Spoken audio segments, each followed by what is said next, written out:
everyone. This is the 48th song in the Beatles 150 series. And for those of you who've been following this journey from the beginning with me, you know that at first we were putting the entire video up on YouTube for everybody to view. And somewhere along the way, YouTube and the copyright owners of the videos came to us, and of the Beatles songs came to us and said, we won't allow you to do this anymore. And we fought based on fair use, and actually we have a pretty strong case, but it's just the way the whole YouTube system is set up. We kind of lost the battle and can no longer be posting the Beatles music there. So that is why you are seeing this truncated version showing up on YouTube. The full version is always available on my Ko-fi and Patreon pages, and so if you wish to hear the full version, you can always go there. Well, let's see what I have to learn about this song today. I know the title is Norwegian Wood, and actually this is a title that I've had in the back of my mind since practically the start of this project, because when I started the project, I told one of my former music teachers from my student days, and she was absolutely thrilled. And she said, whatever you do, you have to listen to Norwegian Wood. She said, go listen to it tonight. This is one of the few times I have disobeyed her instructions and postponed for such a long time because I didn't want to destroy the sequencing. So finally, today, I am sitting down to do as she said and listen to Norwegian Wood. And I am so curious, why did she tell me, whatever you do, you have to hear Norwegian Wood? We'll find out. First of all, I have a few things to read about. Let's see what it has to say. So it's not just Norwegian Wood, it's Norwegian Wood, and then in parentheses, this bird has flown. Okay? As I said, it's 48th in the 150 series, and the genre is folk rock, raga rock. That's interesting. I don't think I've seen a Beatles song classed as raga rock yet, so be curious to see what shows up there. We've written some funny songs with jokes in. We think that comedy numbers are the next thing after protest songs, said Paul McCartney in 1965 in reference to their song Norwegian Wood, This Bird Has Flown. This is the first example of a rock band playing the sitar in one of their songs. It was played by George Harrison. Another first from the Beatles. What have we had? The first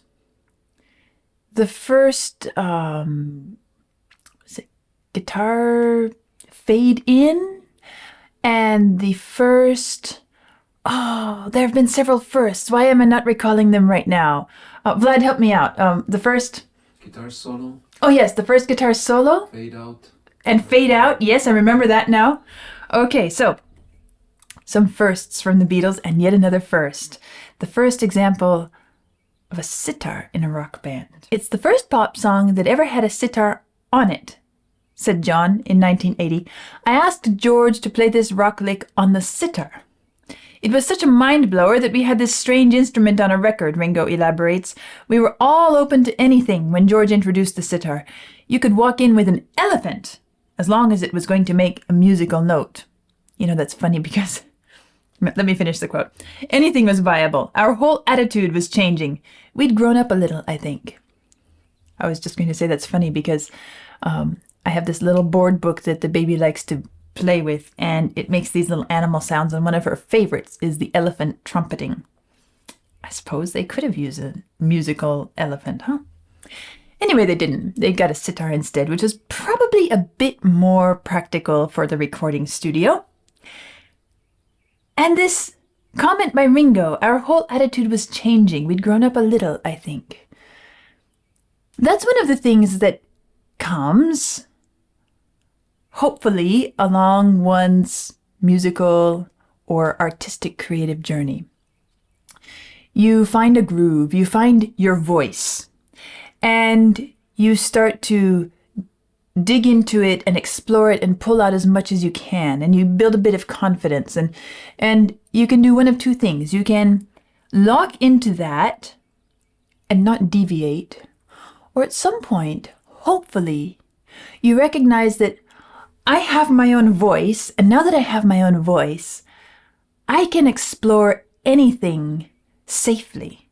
I can try out anything, and I should be open to any influence that might come to me. And, well, this is so great that the Beatles came to that point in their careers, in their musical creative journey, isn't it? The song is often identified as the first example of raga rock, while the trend it initiated led to the arrival of Indian rock and formed the essence of psychedelic rock. Norwegian Wood is also recognized as an important piece of what is typically called world music, and it was a major step towards incorporating non-Western musical influences into Western popular music.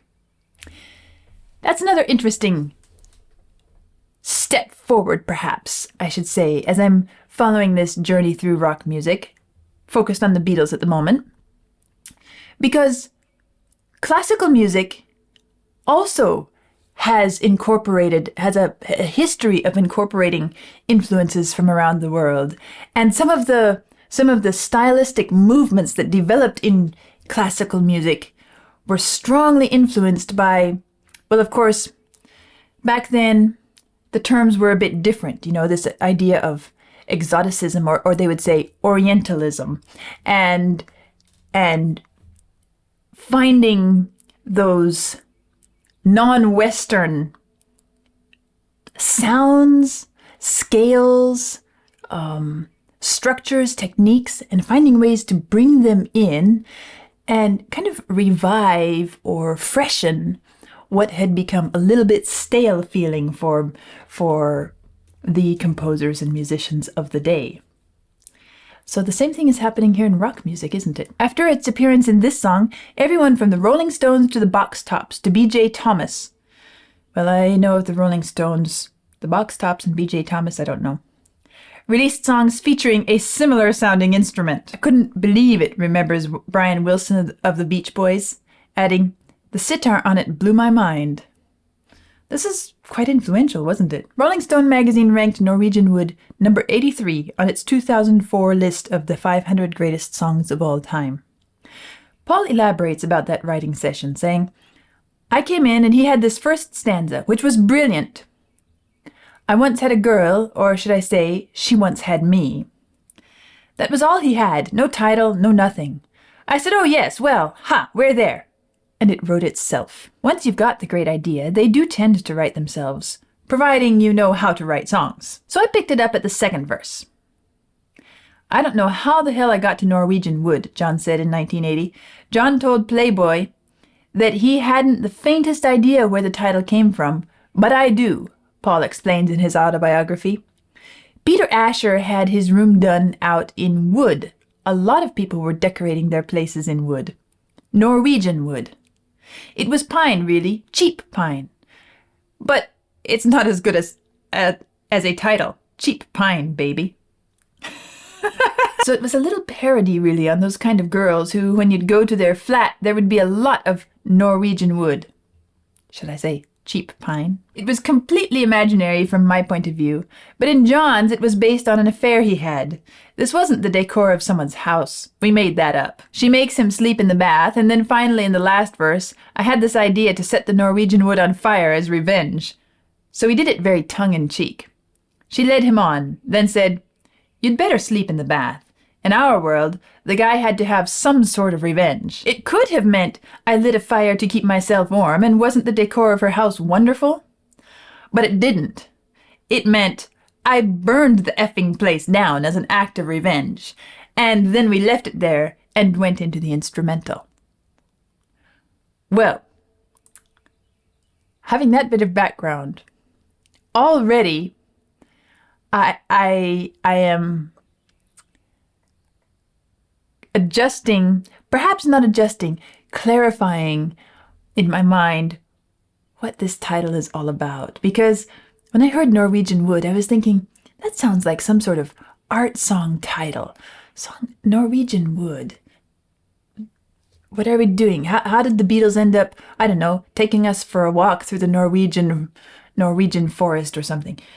This is much more in line with the Beatles' style, isn't it? And Let's see what it sounds like.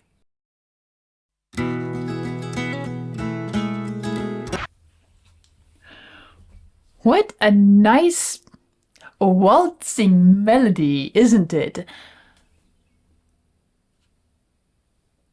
The way they've set this, it adds to the tongue-in-cheek quality of the song. This happy little waltz, you know, instead of a story of abandonment and heartache and bitterness, as some of their songs have been.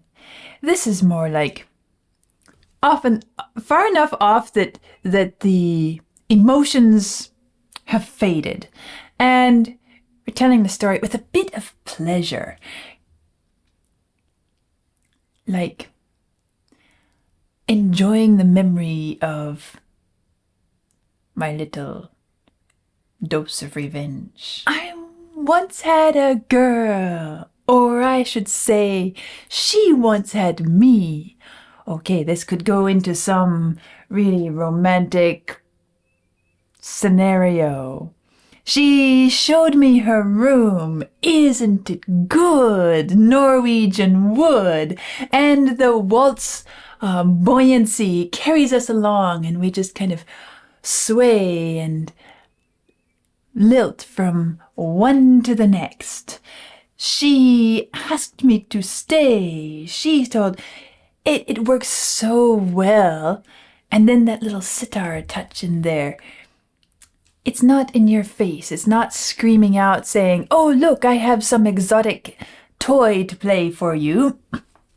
It fits right in the mix, and in fact, if we weren't paying attention, somebody like me who doesn't have, or at one point didn't have, and still kind of doesn't have, the innate instinct of what is a rock guitar sound and what isn't. I've heard so many interesting and different sounds in this journey so far, so I'm not sure it would have jumped out to me if I didn't know ahead of time that it was truly a sitar. I might have thought, maybe they strung the guitar with some different twangy strings, or maybe it's maybe they messed with the sound a bit, like bands do sometimes, or maybe he decided to pluck it differently. But no, this is actually a sitar, and knowing that, actually it is very recognizable. This is a sound I am familiar with, having listened to a bit of world music. I'm no expert on it. And hearing some crossover stuff and some of the classical stuff that incorporates these other instruments from around the world. Saying world music, I also want to say some folk music from around the world, or some traditional instrument orchestras, we could say, performing classical and traditional pieces of music in an orchestral setting, using their traditional instruments, such as the sitar. I've heard a bit of this here and there, and I'm always fascinated by the way that different instruments can give a different feel to a piece. Some of it sounds rather comical. Other times, it sounds absolutely breathtaking. Here, it works incredibly well. It's nice. I like the touch of lightness that it lends, because it is a very light strung instrument, isn't it? And, well, let's go back and listen in more detail, because I've just heard it one time.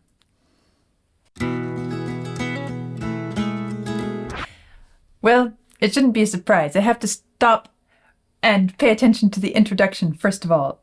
Somehow these intros to the songs that the Beatles do have so much in them to catch our attention. And I guess that's one of the things that makes them so successful, isn't it? They've got us from the very first note, practically. And in this case, Of course, I didn't know it the first time around, but this intro is basically the same melody that we hear when the voice enters. Just a bit unusual. So much of the Beatles intros have been something different, something to gradually bring us to the point of a melody, but not necessarily the melody itself. Here we have what I would call the classic student's first intro design.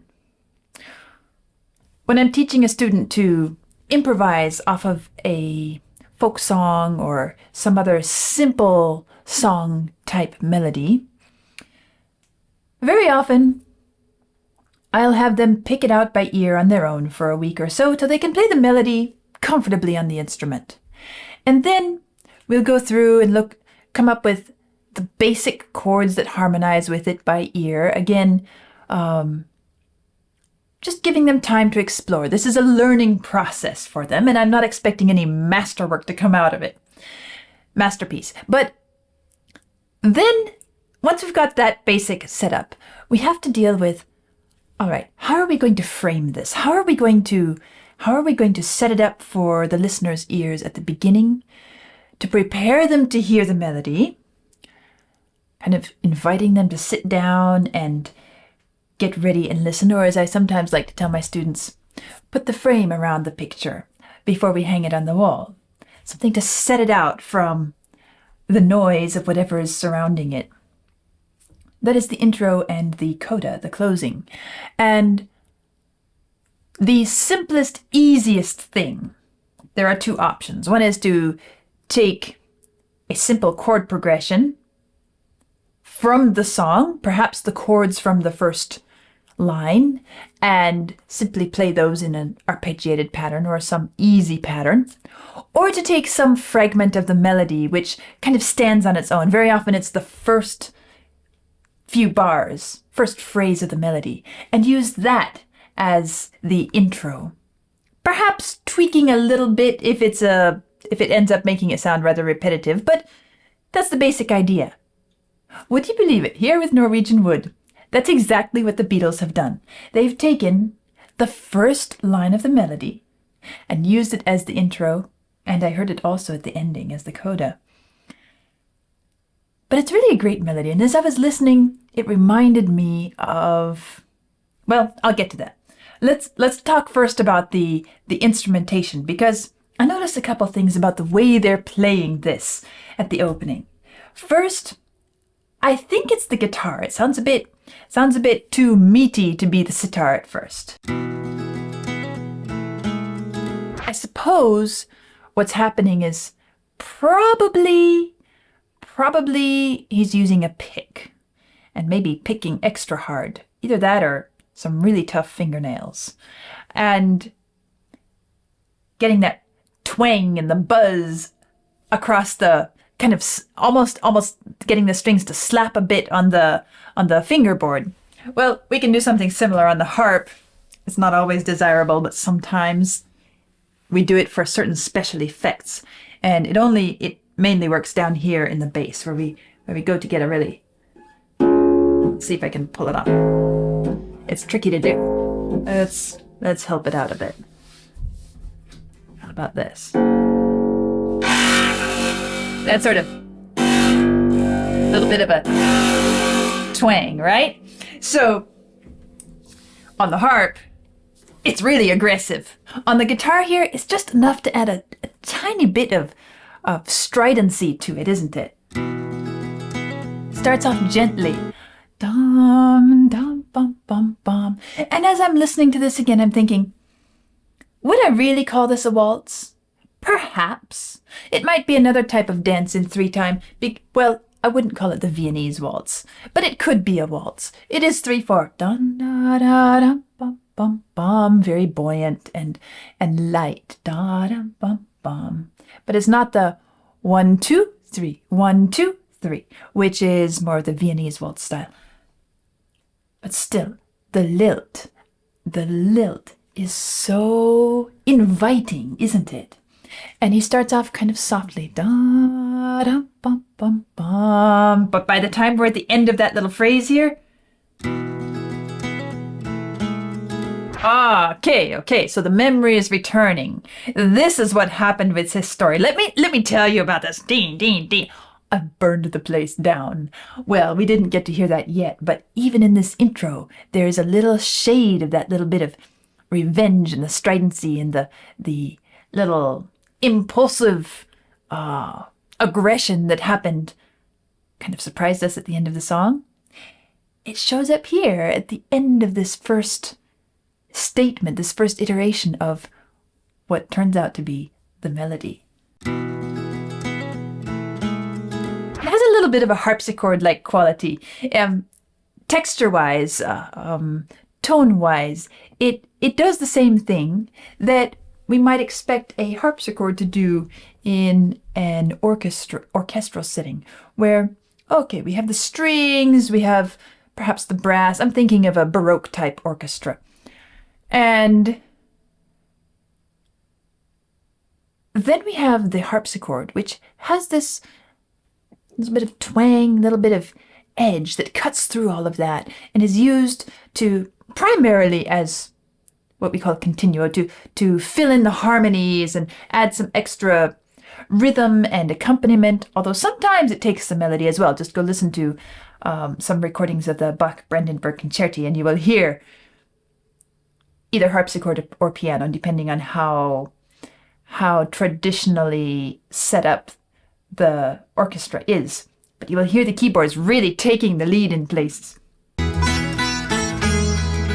It adds to the lilt quality. And as I'm listening to this intro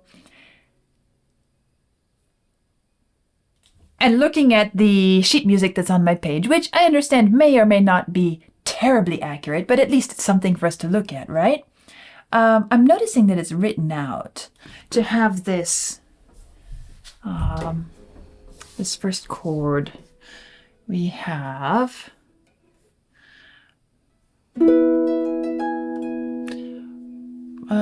yes, as if this is intentionally pitched as individual parts of the melody, but it's more like a sort of a accompaniment. We hear da dee bum bum bum. That's the actual melody, but behind it we do hear dum dee dee dee dee dum bum bum bum. And here's what I like about it: when he goes to da da dum bum bum, we're left a little bit wondering. Was that a grace note, just a tripping across note that took us up?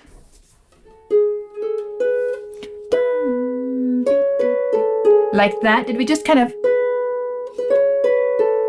Or is it really dum dee dee dee dee? We're left kind of wondering because it's treated both ways. The first time it's quite deliberate. Dum dee dee dee dee dum. But then it kind of trips and becomes more of a grace note, an ornament a bit later. Right there.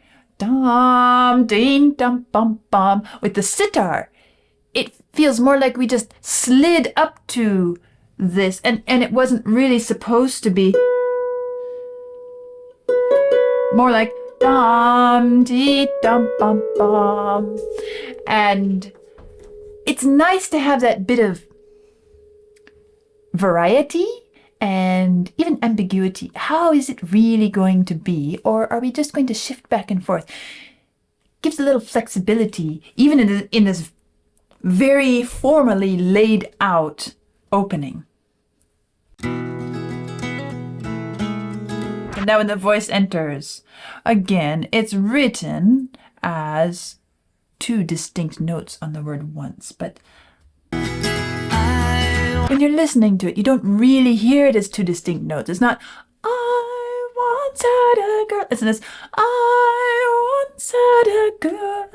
And so that's what I'm saying about this little bit of ambiguity and flexibility. How do we treat it? Maybe differently at different points, but I like that element incorporated from the beginning, from the first line of the piece at the intro, before we even enter with the voice.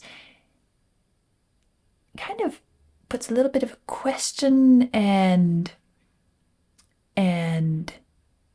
adds to the lilting, tripping, dance-like quality that just, it's almost like taking a balloon. Well, perhaps it's because balloon is on my mind, because I was just playing with my little girl this morning, and we had this balloon blown up and we were bouncing. Bounce, bounce, bounce.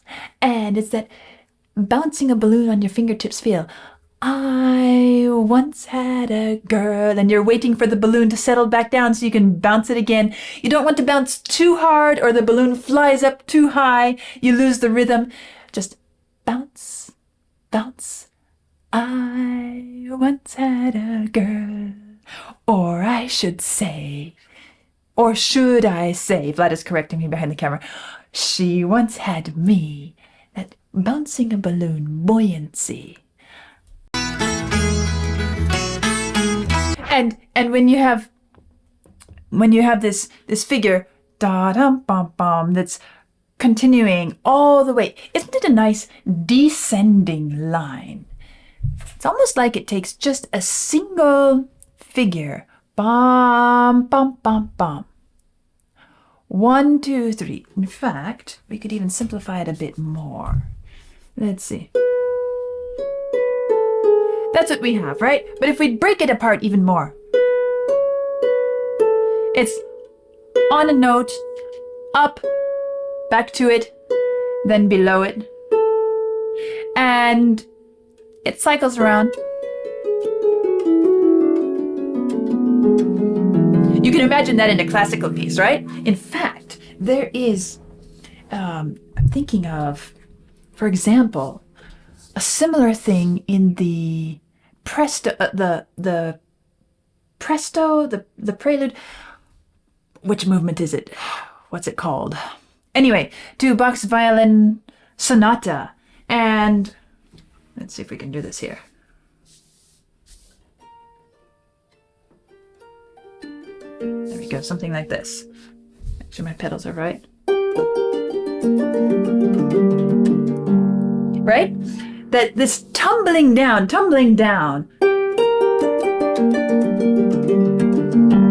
And then, of course, with Bach, he then takes us back up and we get to do it all over again.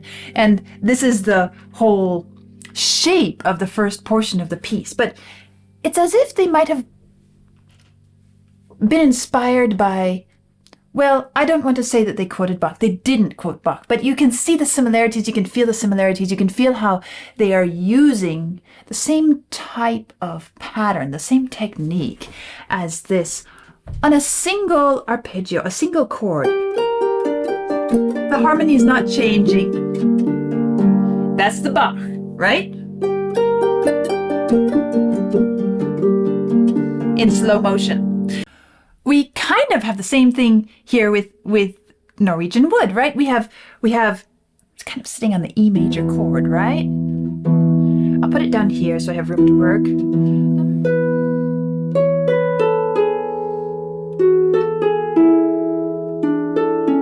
Now, if I put this drone E underneath, you can hear it.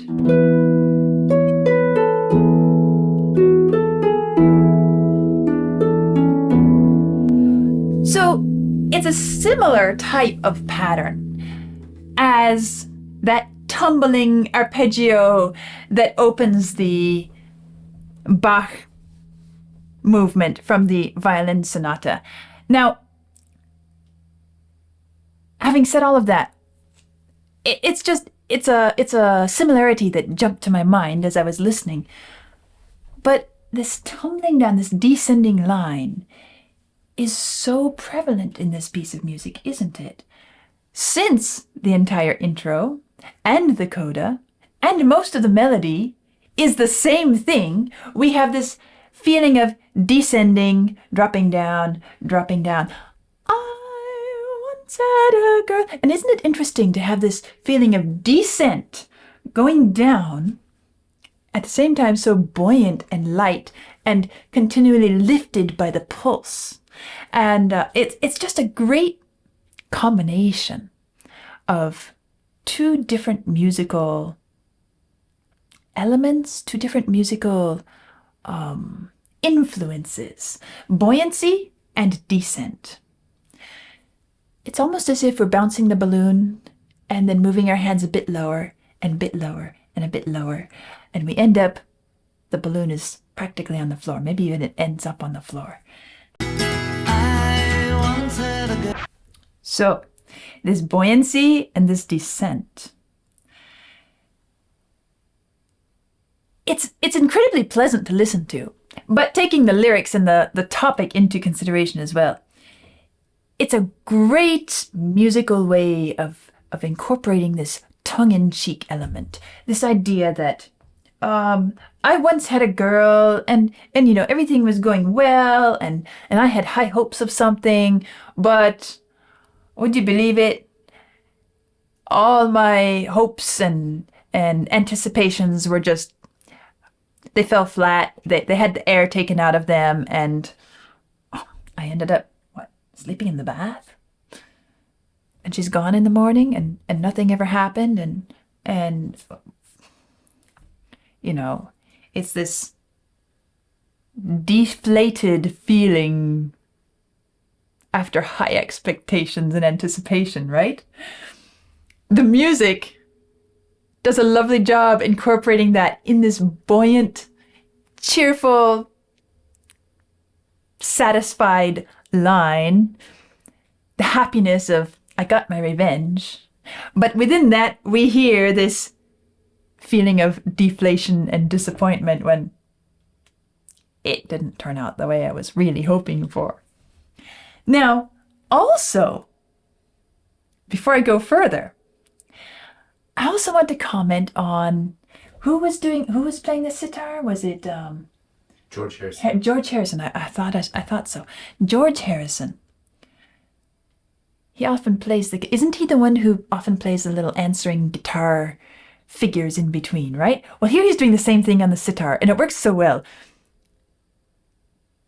Very often, I've noticed, when he does the little guitar lick, we could call it, this little answering figure between a phrase and the next phrase starting, it's maybe built off of the melody, or maybe not. It's more just a rhythmic, little melodic fragment. But here, he is echoing the same figure. They really locked into this motif, this, would you call it a riff? I'm not sure I'd call it a riff in this case. It's too complex and too sophisticated in a way, although it's still incredibly simple. But it's working more as a motif than simply a riff. Okay, what's going on with the drums here? Because something is happening that's changing the rhythm a bit. Yes, they're kind of changing the pulse, aren't they?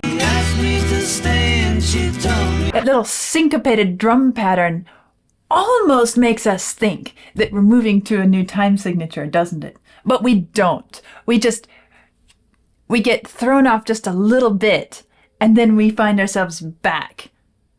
The underlying 1, 2, 3, 1, 2, 3. By the way, for those of you who are reading the score with me, this score is not written in 3 time. It's written in 12/8.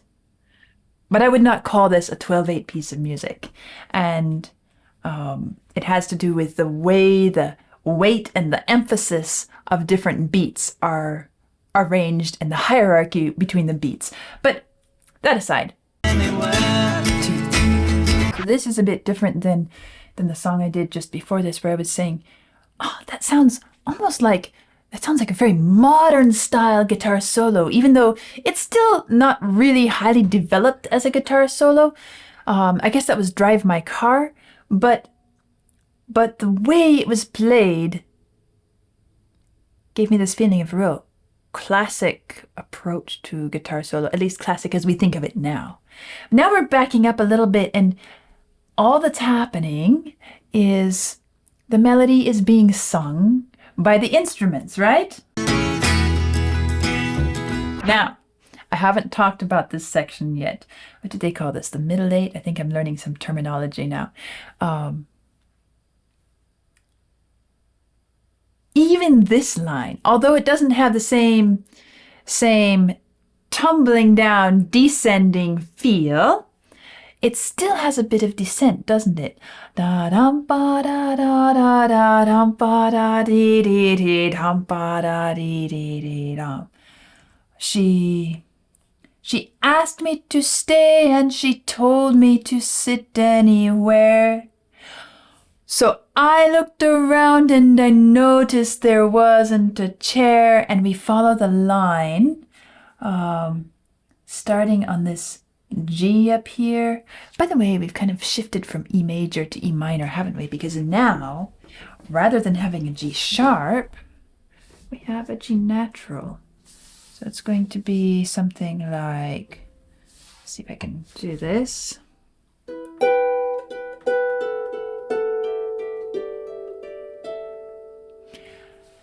Isn't it nice the way we lean on a note and then it falls down a bit?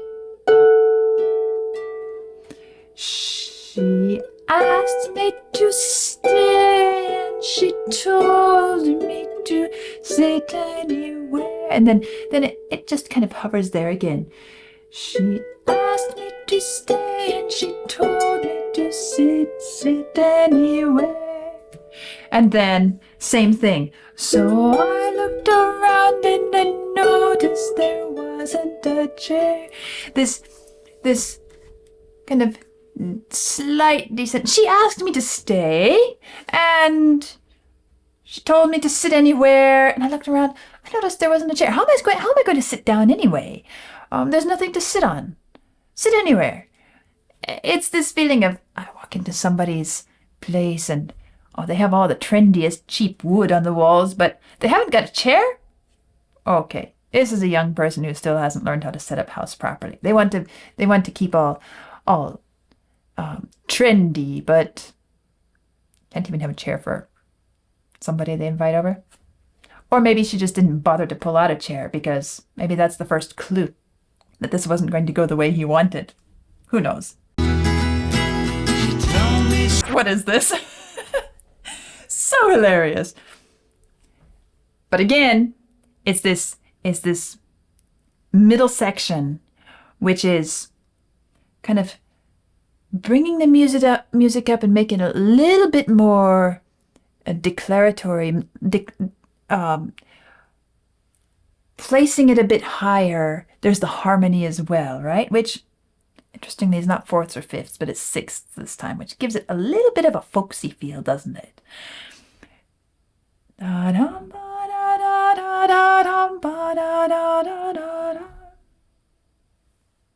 In the bath.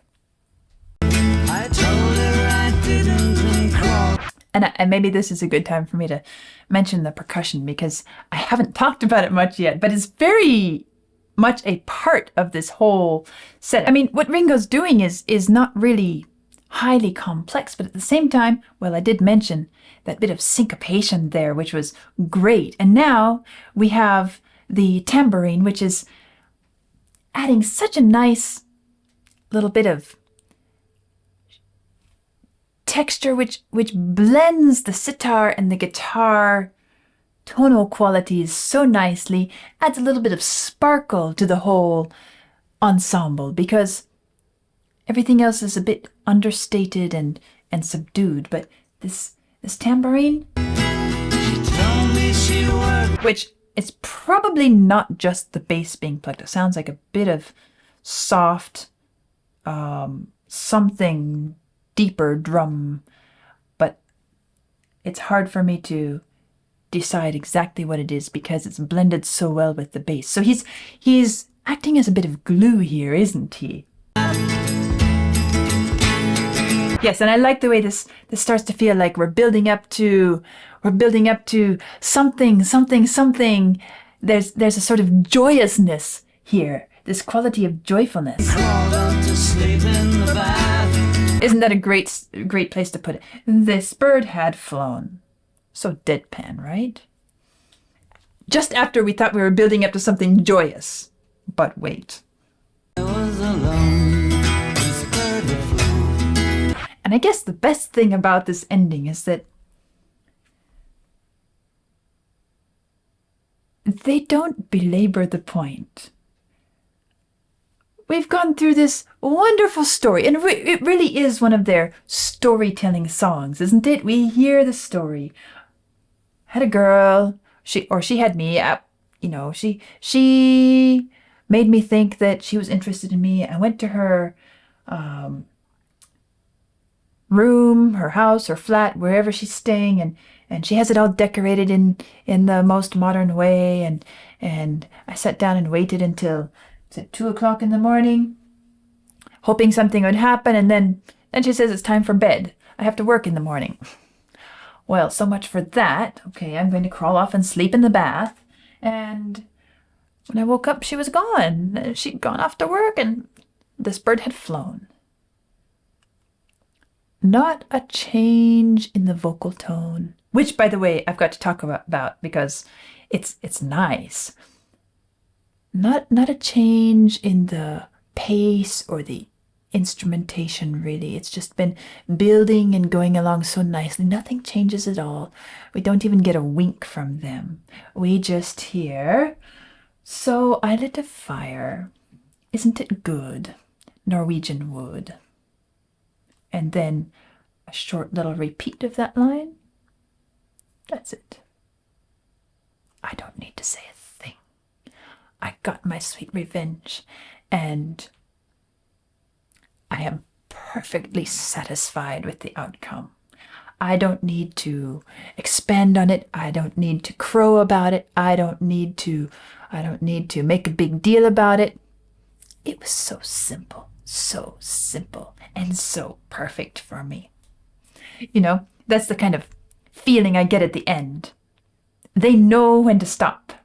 Stop while the stopping is good. Otherwise, this last line, sometimes we listen to music and there's this full conclusion, whether it's rock or classical. You only hear it once. They don't even say it twice to round out and balance out the phrase length and everything. No, just once, we're done. That's it. Okay, I want to talk about the voice for a minute because I really didn't focus on that as I was discussing all the musical elements, but the voice, this is John's voice, right? And I have noticed several times in this project to date, when I notice his voice, should I say changes or develops or seems a bit different. And this is another one of those moments where there's a sort of absolute ease and control, effortless, which he's lost the edginess and the kind of brassy, reedy sound of the early songs, and he's not doing any sort of crazy weird stuff. He didn't even do any falsetto here, anything like that. But it feels so, I'm going to say, mature. There's a maturity to the way he's singing. Just still very much John Lennon. I recognize it, but at the same time, it is so self-assured. Self-assured is a good word for it. And it sounds so nice in this setting of Norwegian wood. I can see why my teacher told me, go listen to Norwegian wood. Why? Because, first of all, it is masterfully presented. Every element is so well put together, and the melodic writing is it's beautiful. It's excellent. At the same time, it's such a great example of you don't need to be doing something new, something unusual. You just need to do exactly what's needed really well. And that's just what they did here. They didn't even do anything different for the intro. They knew they had this great melodic line and they used it. And perhaps in different hands it might sound a bit dull, because when you have that much repetition of a melody, you can start to feel kind of tired of it. But here, I didn't. As I said, they know when to stop. Before you feel that the horse has been beaten to death, you get to enjoy it all the way, and then it cuts off before we grow weary of it. Very good melodic writing. Very good instrumental mixing, combining of sonic qualities. The sitar, the guitar, the plucking style, the drums binding things together, not just rhythmically, but sonically. With the tambourine, with that bass drum, and placing them just right so that it adds a kind of continuity, sense of togetherness, all the different instrumental tone qualities.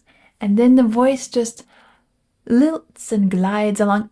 It does have a little bit of a traditional folk music quality to it, I think. But not so much that I would call it a folk song. Although there is, maybe I would say, an Irish folk song quality to it, right? Even this triplet, da da bum bum dee da. Imagine a traditional Irish rendition of it. It could work pretty well, couldn't it? Here it's set out differently, but we could imagine it that way, and it's nice. I can also understand why this is considered such a watershed moment in a way for rock music. The sitar, it works so well. Of course it inspired everybody to imitate and try it out themselves, and they're all wishing they could have been the Beatles to put out this song this way, and think of putting a sitar in there. It's not a terribly complex part, and probably that's because it was a new instrument, and I don't know if they really knew how to handle it yet. But, you know, if you can pluck a guitar, you can probably figure out how to pluck a sitar a little bit and come up with this, be able to echo these little lines, and it works so well. Lovely piece of music. I guess I'll be listening to this one again, I'm sure. And I enjoyed it immensely. So we'll see what comes next, and I'll see you soon.